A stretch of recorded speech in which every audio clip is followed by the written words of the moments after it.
I see a lot of couples every day. I know a lot of couples in my personal life, and I've been part of couples in previous relationships. And you know what I see? I see couples having arguments, dysfunctional couples, and they don't even know what they're arguing about. Think about the last time a relationship triggered you. I mean, really triggered you. Maybe they didn't text back, or maybe they pulled away when things got close. Maybe you lashed out, and then you felt like a child again. That wasn't just anxiety. That wasn't just a bad fit. That was probably childhood trauma on one or both sides, and it was running the show.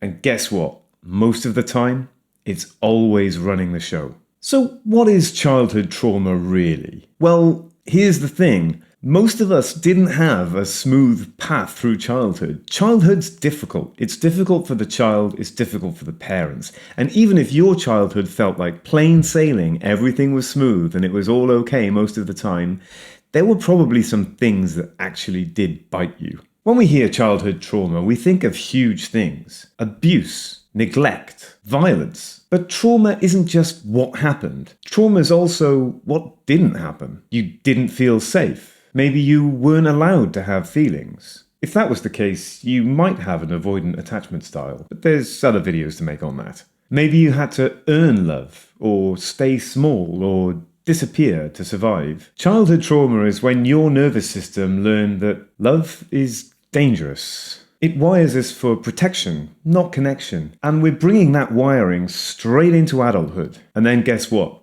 It shows up in your relationships. Here's where it gets real.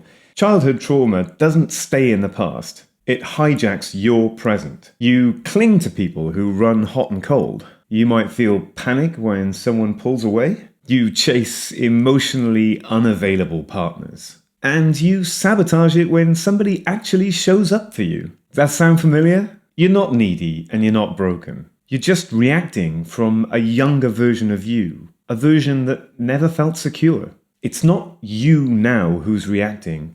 It's the kid inside you that thinks love equals pain. Let's talk about the inner child dynamic. In every relationship, there's always two people on your side of the table. There's you now and the child version of you who never really got what they needed. And that child fears abandonment, craves reassurance, doesn't trust love, and panics when someone pulls away or gets too close. If you've ever thought, why am I reacting like this? It's probably your inner child that's doing the reacting. So, what is a trauma bond and why does it feel like love? Well, did you ever wonder why the most intense relationships feel like the most damaging? Well, that's not love, that's a trauma bond. When someone triggers your deepest wounds, it feels familiar, and your system mistakes that familiarity for passion. It's not chemistry, it's recognition. Your wounds recognize each other. It's a bit like the anxious attacher meeting the avoidant attacher. You have an amazing, passionate connection at the beginning of the relationship, but it's never going to work. And it's because at the beginning, your inner children are both getting what they always wanted, but as we know, that's doomed to failure. And that's why you go back. That's why you feel addicted. Because your nervous system is chasing resolution, not safety. Well, it's time to heal. You don't have to stay stuck in the same patterns. Here's how to begin breaking the cycle. Start some work on your inner child. Reconnect with the parts of you that were never seen. What did your inner child always want, but never got?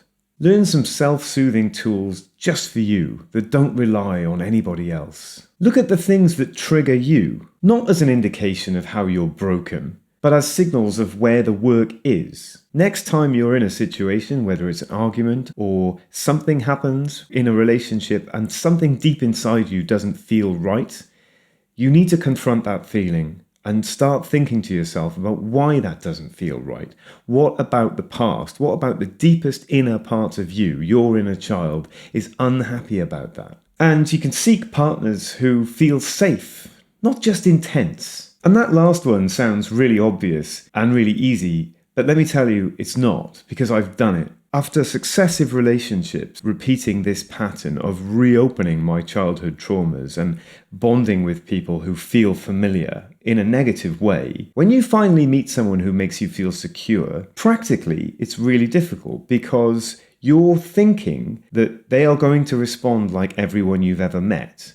something remains unsaid and you worry about it, or you think that they can't be happy with that, or that they won't be happy with my behavior. But actually learning that this new partner, this new way of coexisting is different, takes some time to do, to stop second guessing yourself and trust the fact that they're happy with you and they're making you feel secure. That in itself is a very difficult thing to do. And if you don't trust them enough, that can lead to you sabotaging the relationship and inventing things that aren't there and causing problems that they were completely unaware of. The goal isn't perfection, it's just awareness, because awareness gives you choice. You didn't cause these wounds to your inner child, but you are responsible for healing them now. And if you keep finding yourself in the same painful cycles, it's not because you're unlovable. It's because part of you still thinks that love has to hurt. Let's change that, for you and for the relationships you truly deserve. Drop a comment if this resonated with you. And if you like my content, please like and subscribe to the channel.